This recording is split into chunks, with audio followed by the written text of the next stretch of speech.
Good morning, ladies and gentlemen. Hope you had a good evening. Good to see you. If yesterday was glorious, and it was, today is going to be gloriouser. I'm saying that. It's a real word now. Gloriouser. Supposed to be near 70 and blue skies and just a breeze. It's going to be a good day.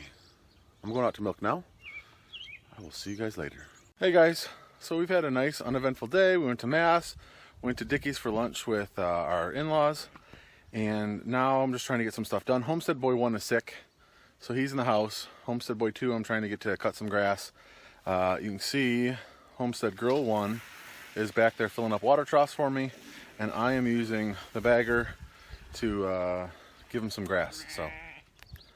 So I got all the grass mowed that I wanted to get mowed. And I want to get the chicks out of the barn. I think I've mentioned before, chicken poop stinks. So, I was pulling out the brooder that we're going to use, the outdoor brooder. And last year, I had made a waterer for the chicks out of a gallon jug. And I put 2 of the nipple waterers on the bottom of it. They screwed in, they didn't leak, it was great. So, I went to go fill that up this year. I had left it out over the winter. And this may or may not be of interest to you, but milk jugs, the plastic that they're made with is not UV stabilized. So when I filled it up with water, it exploded. I don't know if you can see all those pieces. It just got to about 3/4 full and it just went and fell apart, blew into pieces. But see the bottom here? Those 2 nipples are, you fill this up with water, and the chicks touch them and they get water, and they can't get water in here, or I mean they can't dirty the water. So I think what I'm gonna do is I'm gonna unscrew these and see if I can make another one. The problem with making these is that you got to be really careful with drilling the holes in the bottom, because the plastic is so thin that if you make the hole even slightly too large, it won't work and you'll have to start over. So, but here's where I'm planning on putting them. This has 4 hard sides, and I've got some sheets of tin roof. I'm gonna put some tin roof over the top of it, put a heat lamp in there, and they should be good. So, because they've got most of their feathers, as long as I can keep them, with a heat lamp around 80 degrees, where if I put a whole bunch of bedding in here and a heat lamp, they should be fine. So, that's the plan. So, I used a 5/16 inch drill bit, and I don't know if you guys can see, I just screwed them in there. And there's a gasket between, I can kind of see it right there. There's a gasket between the milk jug and the chicken nipple. And you want to make sure you don't over tighten that, because if you do, you can deform it and then water will leak out. I think this is gonna work. There's actually, on the bottom of a milk carton, the plastic seems like it's a little bit thicker than the sides. So the other thing that you need to do is you need to drill a hole on top, which I haven't done yet. I'm not going to drill a 5/16, but I'm going to drill a hole in the top, because otherwise what you have is a vacuum and the water won't come out the bottom. So you need to find some way to break a vacuum. I tried using a razor knife, but the slit doesn't quite work. So I'm just going to drill a small hole. That should work, and hopefully we're back in business. I'll show you how it works. So I filled it up.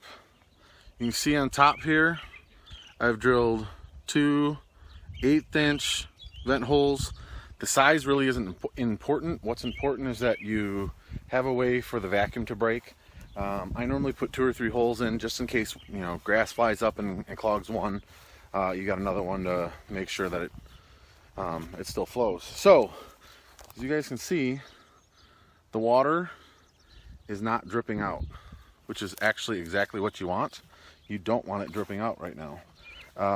You want it dripping out when they touch it. So all I do is hang it on one of these hooks like that.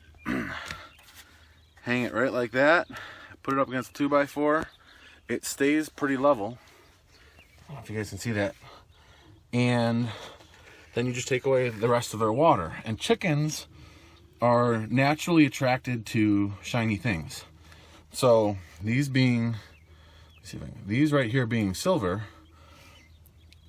they come and want to touch them, and when they touch them, water comes out. And a lot of times, if you just come over here and kind of touch it and get a little bit of water on the edge of these, they'll naturally come over, see the water, touch them, realize, I don't know if you guys can see that the water's coming out. There you go. See that the water's coming out. It's like running down my fingers. And there you go. See all that water coming out? And there you go. So there's an easy, super easy gallon chick water, or chicken water if you you know, just have a couple chickens and you want an easy way to do it. Doesn't get much easier than that. You can find, if you don't get gallon milks, which, like, we don't get gallons of milk anymore because we have a cow, but we have some gallon water jugs, or you could ask a friend or family member to save a couple gallon jugs for you. I will put a link in the description below for the chicken nipples. They are a great way, like in the barn with that little quart water that has the tray on the bottom. They are constantly kicking stuff into there, pooping in it, kicking wood chips into it, like having to clean it several times a day. This, I won't have to clean it all. I'll just have to fill it. So, as long as I make sure that this isn't dripping, we're good to go. Really easy, really fast, and will make my life so much easier. This piece of steel roofing was from our bunny hutch, and we don't have bunnies right now. So what I'm going to do is I'm going to use this here, but because there's nothing in the middle here to support, like if I want to put a cinder block on top here, I don't feel comfortable putting it right there. So what I'm going to do is I'm going to grab a scrap 2x4, cut it to length, and then put it in between from here to here. That way, then I can put the tin roof straight on top of it. It'll also allow me to take some of this chicken wire and staple it to the 2x4, and then pull it across like this and hook it on. I've got a couple screws here that I just hooked the chicken wire onto. I'm not gonna, this stuff isn't that expensive, but it's not gonna be its permanent use. So I'd rather not cut it if I don't have to. I'd rather not put holes in it if I don't have to. So I'm going to use it like that. I'm going to put some cinder blocks on it, and it should be great. It'll also let me take the cinder blocks off, check their feed and water, put it back on. So won't finish that tonight. I got to go milk the cow, and then we got family stuff to do, but hopefully tomorrow I get this done and I can get the chicks out of the barn and outside. So next week, my dad and a friend of theirs who has done some work for them is going to be coming and helping me re-side the front of the barn.